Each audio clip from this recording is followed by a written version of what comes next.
Hello? Hello. Yes. Loud and clear. Parrot, speak up. Loud and clear. Can you hear me alright? Loud and clear. 5x5T. Are you coming through it alright as well, aye? Aye, I can hear you. I can hear my voice read that time, yeah. Right, so you're coming through it clear as a daisy then, right? Okay, that was a test out. Now, the test is ready to go. God bless, God willing, right, here we go. Speak to you soon, brother. Help. Alright. Craigie White's Fenian Army. Right, to show the test. The Sting is ready to go, the Sting is ready to go, the Sultans of Sting are ready to go here. Tell 10 to tell 10, tell 10 to tell 10, quickly. Tell 10 to tell 10. I need to get one message out here, I just need to put one more message out.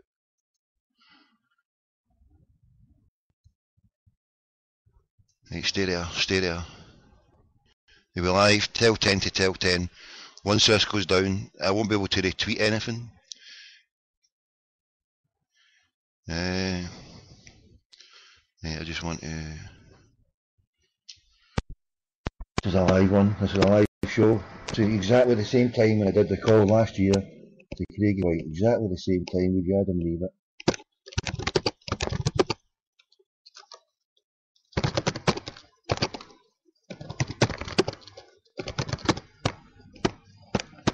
Oh my goodness, where is it? Oh, no, I need to get it up here quick. Right, I just need to, give me 2 seconds, I'm just flashing something up here. I need to get the link, I need a link code for 2 seconds, we're nearly there. Nearly there.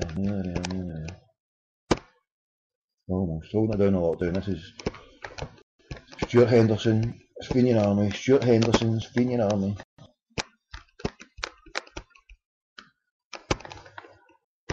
Yes, Stuart Henderson's Fenian Army, here we go.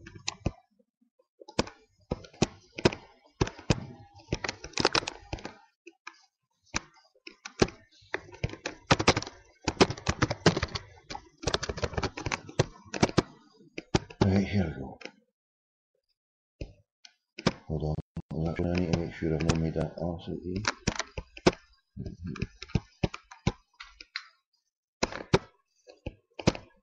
That was live there, Craigie White's Fenian Army.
Right, thanks for joining us this afternoon. Once again, we've got our technical issues all sorted out.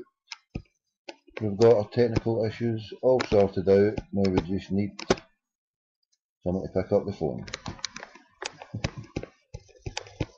someone to pick up the phone.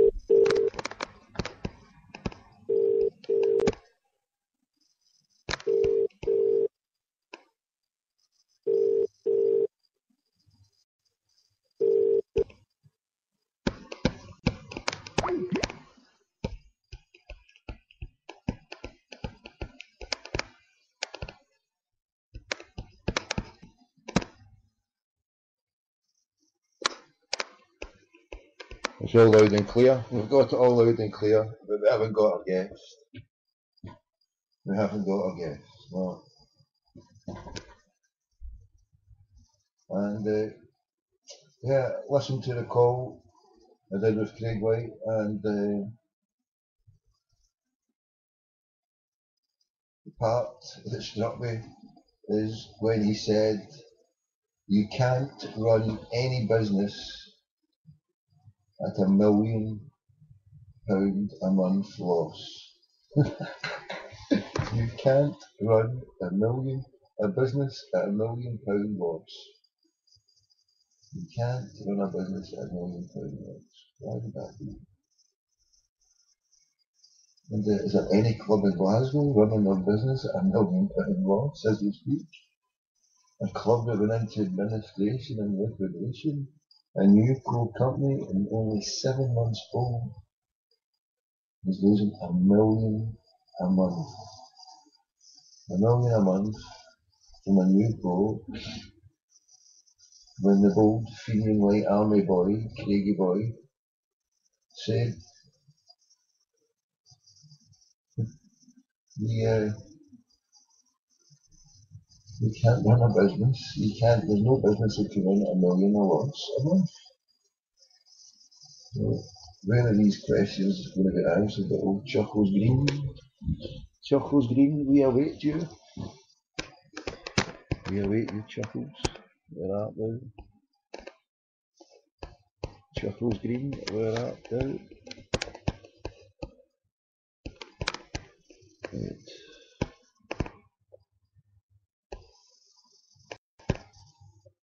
I will pin my hopes on this one.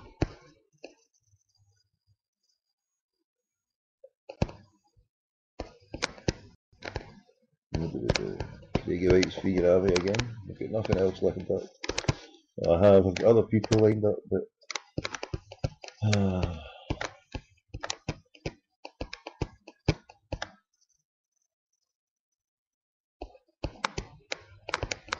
right.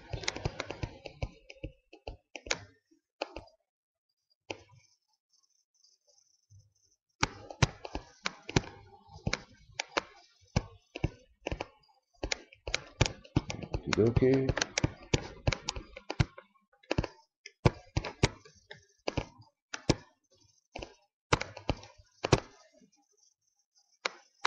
Right. Craigie White's funeral. Craigie White's funeral.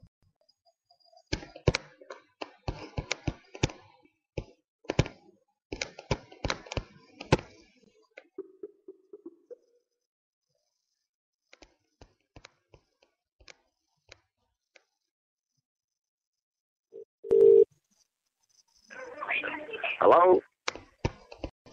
Hello? Hello? Yes, hi, John Brown.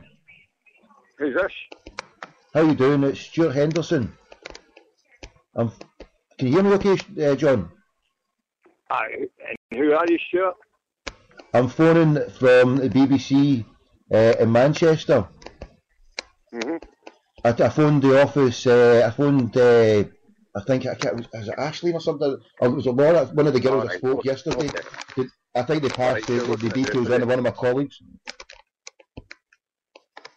Yeah, it was just to get your, it was just to get your take, John. Obviously, with Hearts, obviously in the trouble they are possibly going into administration with an 18-point penalty.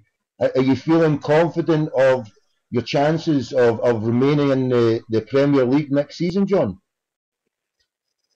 Did you say Hearts have went into administration? No, I'm saying, well, it's looking highly likely. Yeah, I would love to break the news to you, John. Believe you me, I certainly would love to break that news to you, but it's not. But with it looking likely, how would you feel your chances would be improved with that? Well, at the moment, it's speculation. At the moment, we are fighting. We've got a 17-point gap from us to St Mirren. We've got a couple of games in hand over Hearts, who are 18 points clear. So basically, I'm focusing on a game at a time. I know everything else that people are saying, but our players have got to just focus on getting a win under their belts, and hopefully that will start again.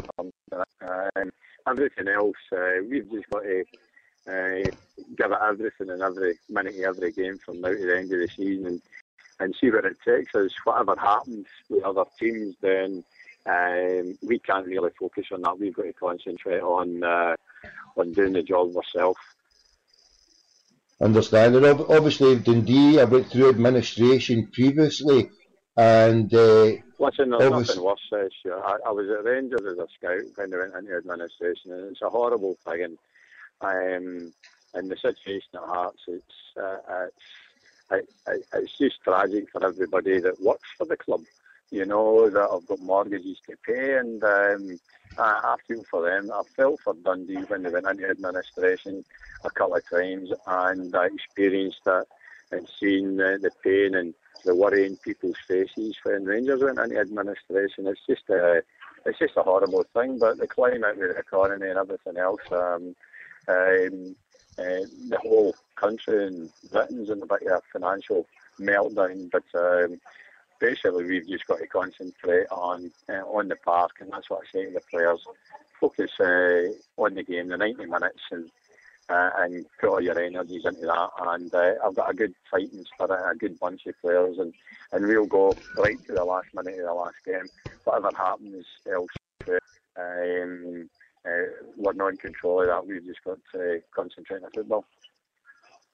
Certainly, and also, you mentioned there you were 18 years at Rangers, John, and obviously to move on at that point, there must have been a real wrench, having lost my job a few times myself, and the feeling you had then. I mean, it must have been a real sore blow to go through at the time, John.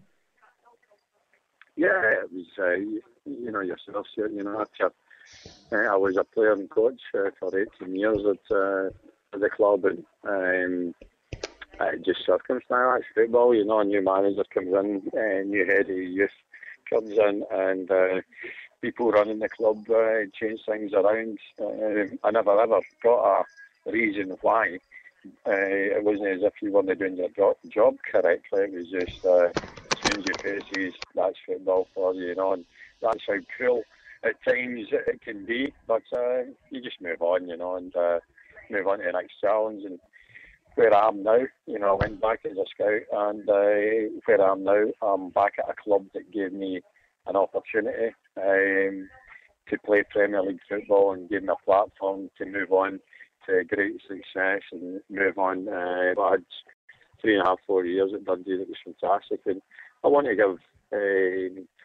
give something back to Dundee. The knowledge that I've picked up from my time at Rangers is through the playing experiences and the coaching experiences. So I can try to put that over to players and instill in them that winning mentality, and that's what I'm trying to do.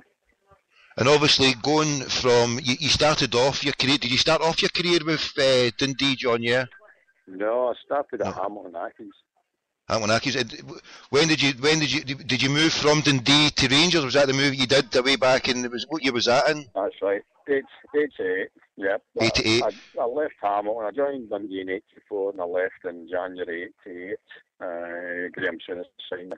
And then I had 18 years there as a player and a coach. And then would you have been playing in the Dundee team that beat Hearts the day when Celtic won the league? You were there, yeah. You were in the midfield general that day, then, John, yeah. Well, it was my header on the Albert Kidd's foot for the first goal against Hearts that day. Oh.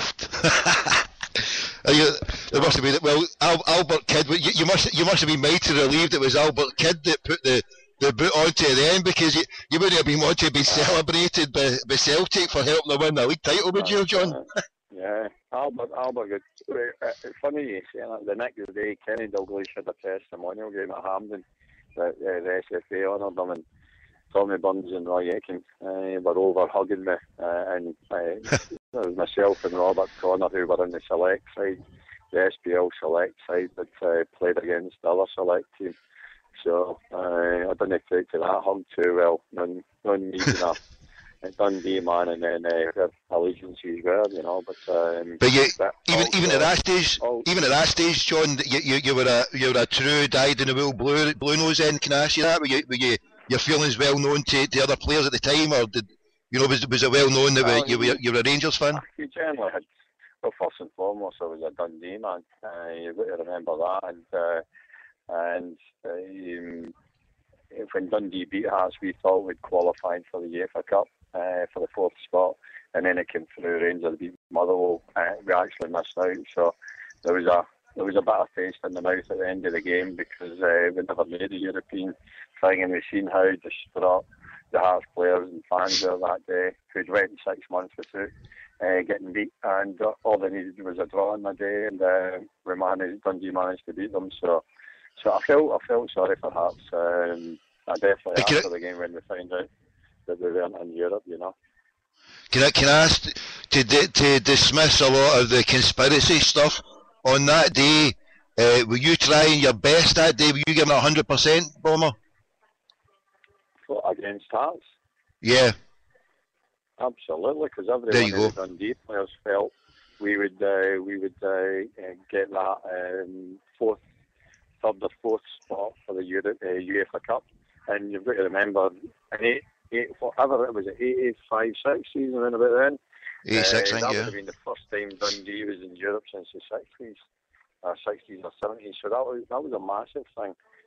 So our players went for it hammer and tongs. So did the Hearts boys, and we managed to come out and top that day, and it was at your control. Celtic put in a number of goals at Love Street, and they won the league. But I did feel, I felt bad after it when we weren't in Europe, and Hearts missed out winning the league because they were the best, most consistent team that season. And to rub salt on the wood, Big Roy Aitken, and who else rubs you in the back of the head? Who was that? Big Roy Aitken. Who else? Tommy Burns. Tommy Burns.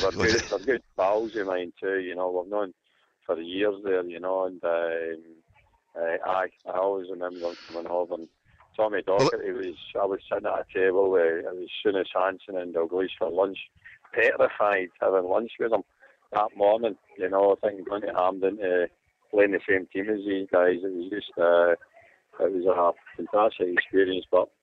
And Roy and Tommy came out to give a hug off. I think the words were, get yourself straight. But they were just totally blown away with winning the league that day. I don't think they even expected it.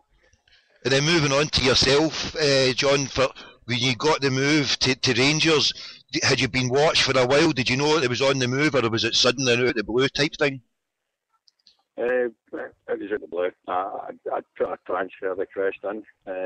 Believe it or not, the reason I put it in was we had a benefit game for Jim Duffy, and he got a bad knee injury, and it was an SPL Select team managed by Billy McNeil, who was a Celtic manager, and he asked me after the game if I would sign for Celtic. He said to me, "Don't do anything. The night I'll phone you next week." And the next day I handed in a transfer request. I never ever heard from Billy again, but 2 weeks later, playing against Graham Souness and Rangers at Dens, I managed to flatten him, and he phoned me the following day. And within 10 days, I joined Rangers.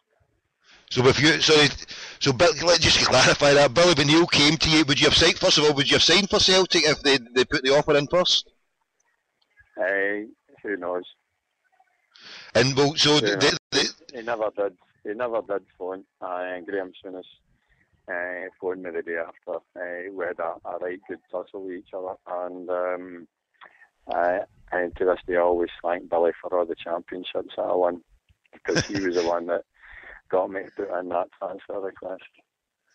And then at that point, before the game you played, obviously Graham Souness was playing that day and he was the manager.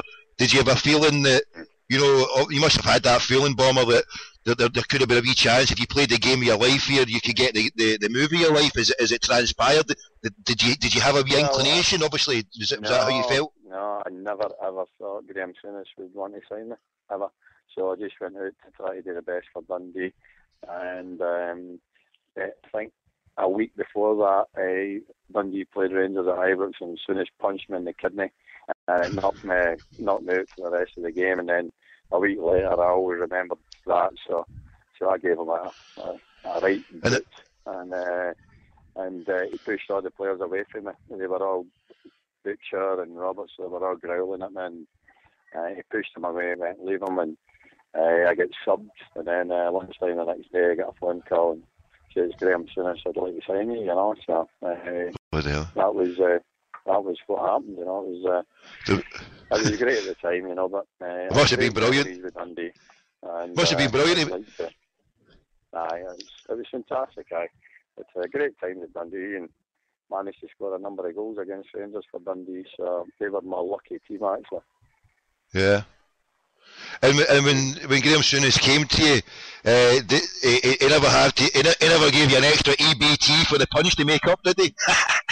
Oh, the joke. No, well see, obviously that was the how many you had?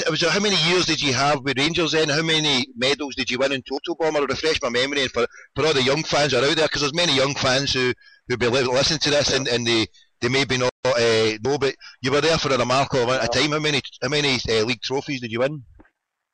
I won. I had 8 seasons as a player, and I won 8 championships, 89. I played in 4 Scottish Cup finals, 4 League Cup, winning 3 of each. So what's that? 14 winners' medals, 2 runners up. A good haul. You were a bit. How would you describe yourself as a midfielder, a combative type player, a midfield general? How would you view yourself? Well, I joined the Rangers as a midfield player, but basically I played. Eventually, majority of the time, I played at central defence or defender. So I played a number of positions. So you would say probably a utility player that could chip in with 3 or 4 different positions. Yeah, and obviously at the time, it was a weak Celtic, and a lot of people are saying, obviously, with now Celtic winning their titles this year and whatever, it's kind of devalued somewhat. Obviously, there's not a strong Rangers anywhere to be seen. Do you view the situation with Celtic where most of the time it wasn't even Celtic who came second, it was like Motherwell and Aberdeen came close, So how would you view it? How would you view the question I want to ask is how would you view how people are saying just now how there wasn't a strong second Glasgow team there at the time, but the league still thrived? Would you say? I think like Neil Lennon, the teams comfortably win the league, and they'll tell you every game that they play, there's never an easy game. So they've earned the right to be champions. What I will say is every country basically has always got 2 teams vying for it. Throughout Europe, throughout the world, there's always 2 vying for it. Nobody's ever running away with it. But I just feel as though Rangers have been punished, but the whole of Scotland suffered because they're not competing, and you see that with the gates that Celtic get. Their stadium would be 60,000 every home game, albeit they've bought their season tickets, but they're always on edge because they'll be listening to find out their biggest opponents, their biggest rivals, the team that they hate, how they're getting on, because they're pushing them all the way, and the fans turn out and they spend the money, So I think it's a massive loss for Scottish football, and where it pushes Scottish football on too, and the money that's generated. So I do think full credit to Celtic, but I think even Neil Lennon would be wanting Rangers in there to just say, it'll be a better satisfaction winning the league with Rangers there rather than without it. No, I understand what you're saying, but what I was trying to suggest that obviously when you won it yourself, the suggestion that has been made, and I appreciate what you're saying there. Obviously, you said right at the start there, John, that to win a league, no matter what, there've been hard fought games, even games against Dundee you know, and every team that's been hard-fought games. So yeah, fair play to any team who wins the league, fair and proper, obviously.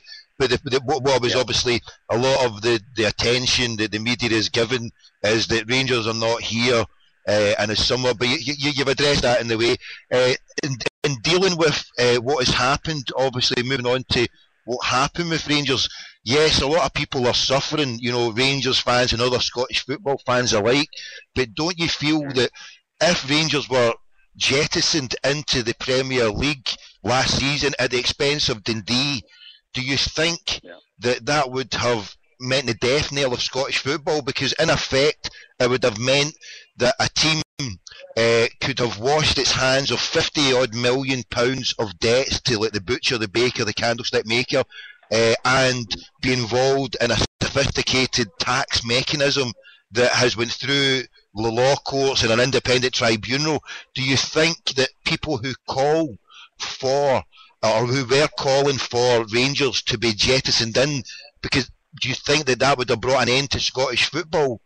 Because although Scottish football needs a strong competition, what that would have done at an instant, it would have showed that, well, you can just wash your hands of all debts and be straightforward parachuted in as many people wanted. So the argument that's been put for some people, yeah, the league has been devalued because there's not a Rangers there, but surely that had to happen, John, because if it didn't, then the league... No, you're right. They needed to be punished, but what I'll say to you here is they were put into administration through not paying the PAYE through Craig White.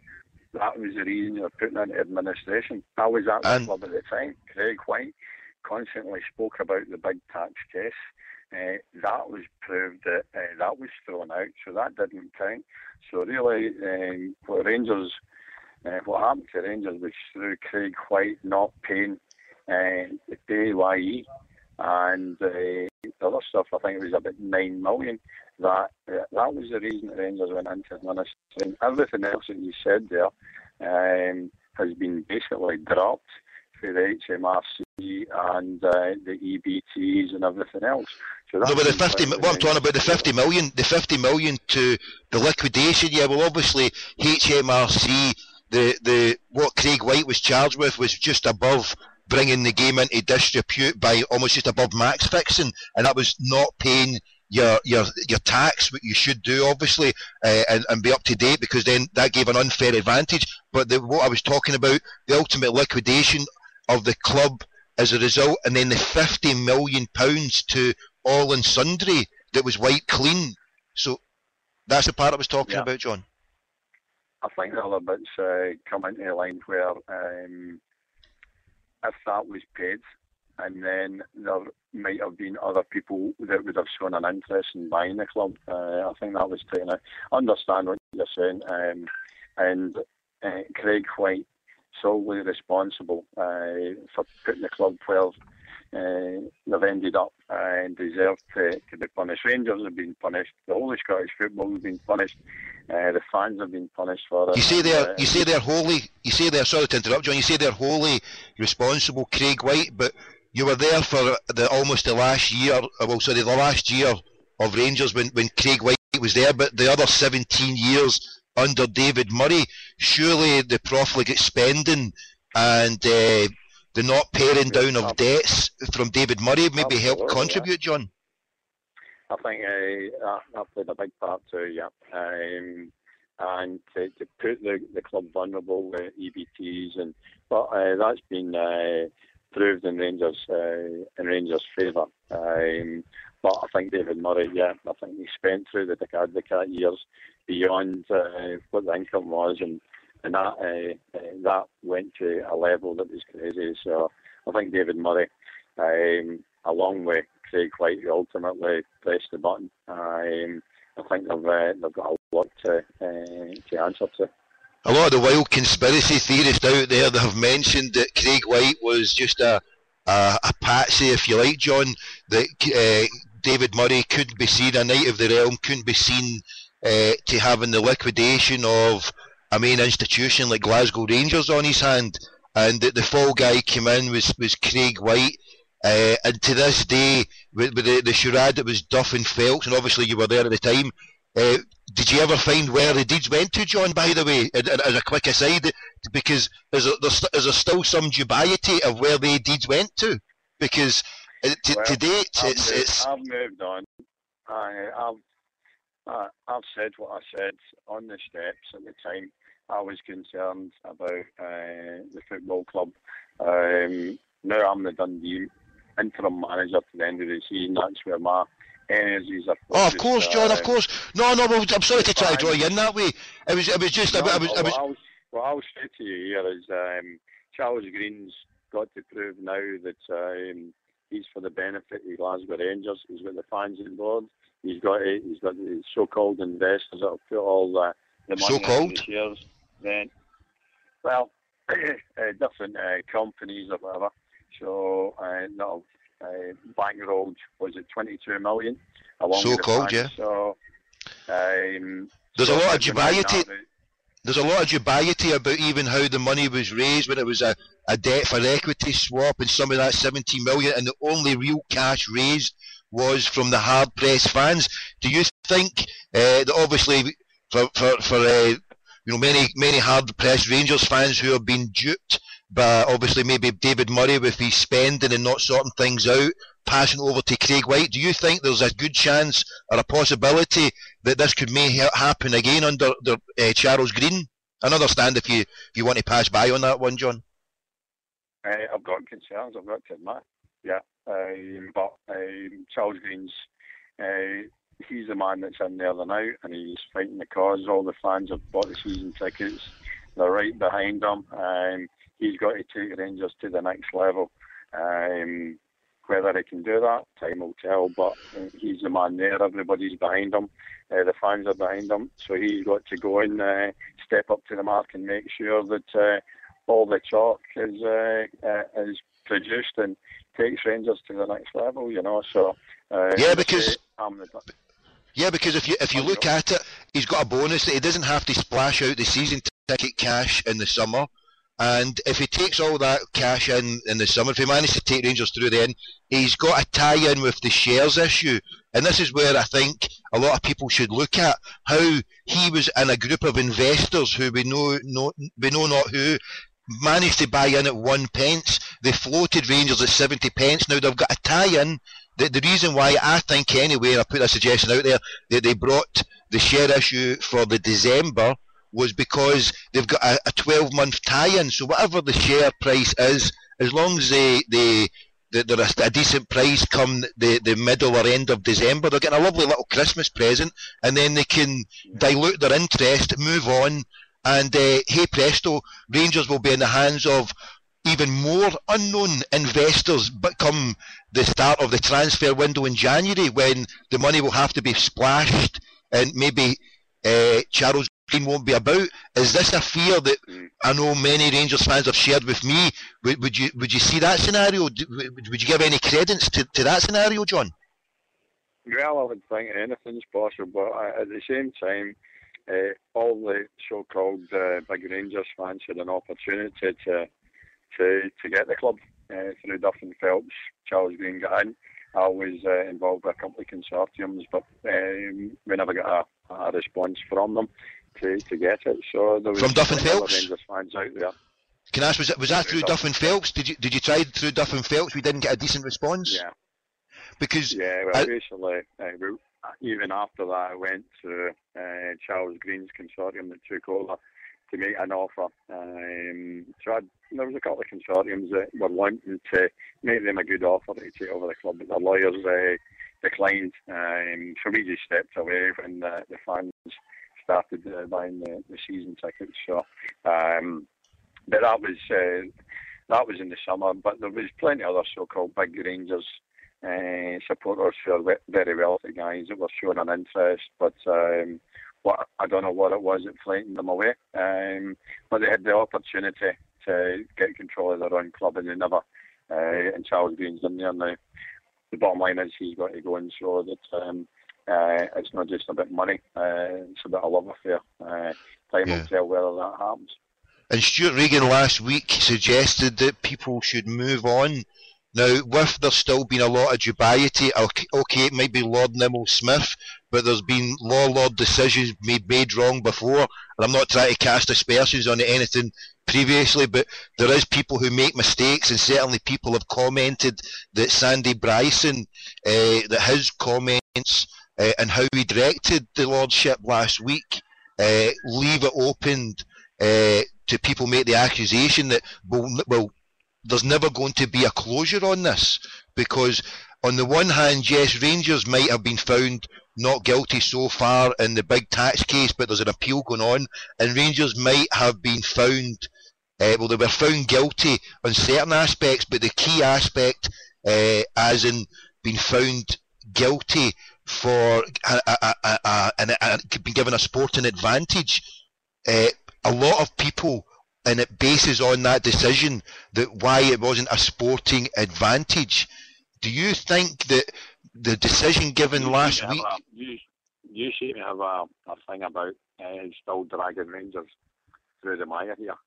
No, I'm asking yourself. I'm not going to drag them through the mire. I'm asking for about the basis of Scottish football, John. How Scottish football would... Do you know what you said earlier? Let's move on.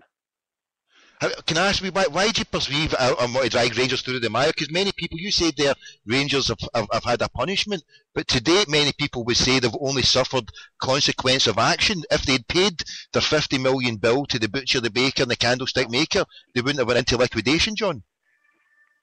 Right, well, can I tell you, I'm the Dundee interim manager.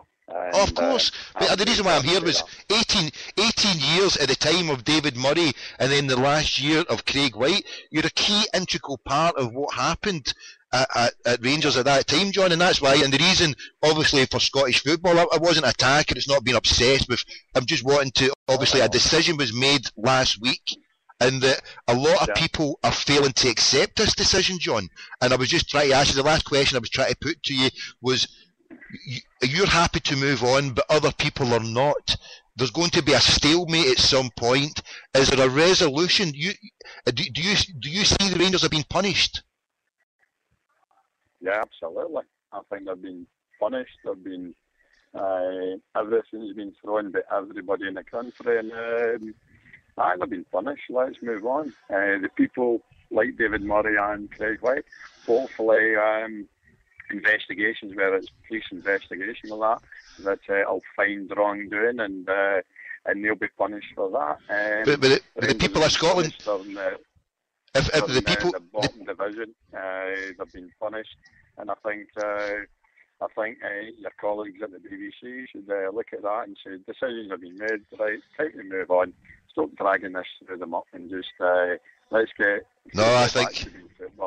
I think you're misguided there, John, with the deepest respect, because if you look at what's happened to Rangers, they haven't had any punishment. They had a fine for the £160,000 fine with Craig White, where it was just a charge above max fixing, and that went into the pot of liquidation. So the taxman or the SPL get bumped for that. And then if you look at the decision last week from Lord Nimmo Smith, that 250,000 went to the old co. And then so as a consequence of the action in the rule book, if you get liquidated, you should actually forfeit your membership. So they were given as a bonus their membership because Gretna were put to the East of Scotland League. So there was no punishment happened there. As for not getting into Europe, that's a consequence of action because it's a new club. And the whole point a lot of people suggest, John, is people suggest it's a new club when it suits them, and it's an old club when the trophies are to be saved. So when it's a new club, well, we don't pay our debts and our bills because we're new co-Rangers, but we're still old co-Rangers, so we'll keep our titles. So if you want to keep your title, surely the 50 million to the butcher, the baker, and the candlestick maker should be paid. I would have thought in interest of fairness, no, John? Well, you know what everybody says, it's a game of opinion. But the facts are, £50 million hasn't been paid, and if a club wants to call itself Rangers and be in Scottish football, surely the little face painter, the shop in Copeland Road, and every other person, parks of Hamilton buses, the taxpayer to 10 million, the ordinary taxpayer, surely, to goodness, if there's an interest of fairness, sport and integrity, if Rangers want to be called Glasgow Rangers and keep the titles, then surely they've got a debt to the country to pay, i.e. 50 million on all their Absolutely. taxes. Absolutely. And I'm like yourself, feel for the shopkeeper roundabout, Ibrox roundabout Govan. It may be 2-3 grand, but it's a lot of money to them. I agree with that, yeah. So then, you've joined the camp now, John. The Rangers, they've not been punished. Listen, can I tell you, I've lost money through the benchers and everything else. Exactly then, John. Can I tell you, to the Rangers fans, it's a love affair with the club, and that's a big loss to you, but it's a love affair. It's any football fan, they love their football club, and there's been a lot of broken hearts and broken wallets too through it. But when do you say time to move on? Enough's enough. Well, I think when justice happens, I mean, there's people who went to a football game '96 and didn't come back in Liverpool, you know, and their families are no moving on because there's no justice there. And I think when people, and it's a different matter altogether, and nobody's died in it, thankfully. And but if people have been going to a game of football in over 10, 11 years, all is not as been as it seems, and the taxman and everybody has to suffer. That, you know, 50 million doesn't get paid, and regardless of what one person's opinion, be it a law lord, says no sporting advantage being gained, there's so many people out here have lost, not just Rangers fans. Yeah, Rangers fans have lost Scottish Premier League action and European action, and they're now down in Division 3, but the whole of Scottish football, for the period of the dubiety of these contracts, the second contracts, the tax bill, and the liquidation, the final insult, the liquidation, where no bill get paid, you know, and then to have, I think, anyway, the chutzpah to say we've been punished when, well, there's no, show me where the punishment is. It's just a consequence of action, and the fines that were registered were not paid. Stuart, if you want to chase that on and see your 50 million, chase David Murray and Craig White. They're the ones that's responsible for it, with their actions that took Rangers where they are now. So they're the ones. I hear you. Well, you mentioned David Murray there and the EBTs. Did you have an EBT, John? And or did you see any EBTs? Or was it spoken about? Are any of those questions you can answer?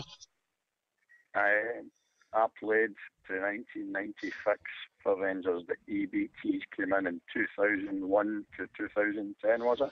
So it was just brown envelopes at your time then? Only kidding. No, what it was league championship medals, Stuart. We won. But you got a bonus. The bonus must have been good through the period. The bonuses must have been good. Were the bonuses declared? But was the bonuses declared though? That's what we need to ask here. Since we're a journalist of ill repute now. What it was is 8 wee stars towards the league championships. That's what I had to manage, and money didn't matter. So EBTs, whatever else, they weren't involved. As a Rangers fan supporting this team at that period, playing for the club to win championship after championship through that 9-in-a-row period, that there was no stain to any EBT or anything there. They were done well above board. So, no, I understand. I think I'll leave our conversation anyway, sure. No, well, listen, because the reason why I brought that in, I was only joking at the end there, John. It was obviously that. Because a lot of people say, well, if Mr. Murray was involved in voodoo economics and sophisticated tax schemes and mechanisms, maybe he might have been prone to the odd brown envelope, but I wasn't insinuating anything against your good character yourself that you've shown here, John. And you have been a pleasure to talk to, an absolute joy and a pleasure, mate. And I hope you will. Hopefully Hearts will go into it. Well, I don't want to say that in a bad way. They want to go into administration, but if they were and there was the fate was to befall Dundee, then it would be good. I think Scottish football needs a strong Dundee, a strong 12th club in Dundee. You know, it would be good to see Dundee in the Premier League next year. So good luck for the fight and the deeds. So anything we can say finally on the deeds, John? Can you direct me where we can go? Because this is the main thing I'm looking for. The deeds. Where did the deeds go? That's for you to investigate, Stuart. But what I will tell you is Scotland needs a strong heart. And we don't need any other teams going into administration. Right. With that, then, you're still not telling me where the deeds are, John boy. No, tell me where the deeds. Come on. Where are they? They must be somewhere. Everybody wants to know. I'll check under your bed there, sir. Right. Okay, pal, all the best. All the best. And that's Jim Brown. Good sport. We can't find the deeds. We can't find the deeds. We're still looking for the deeds. And so Craigie White's feeding an army. Are we John Brown's feeding an army yet? Right, hail, hail.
Craigie White's Fenian Army, right, thank you very much for joining us today, and I'll bid you all a farewell, and I'll bring another live show later on, God willing.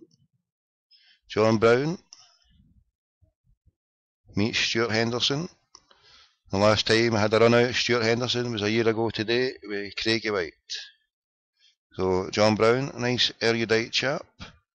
It wasn't a prank call, I was just there to have an interview, find out some chit chat, and I'm not here to rip the single fish out of anybody, just here to have a friendly chit chat, chew the cud,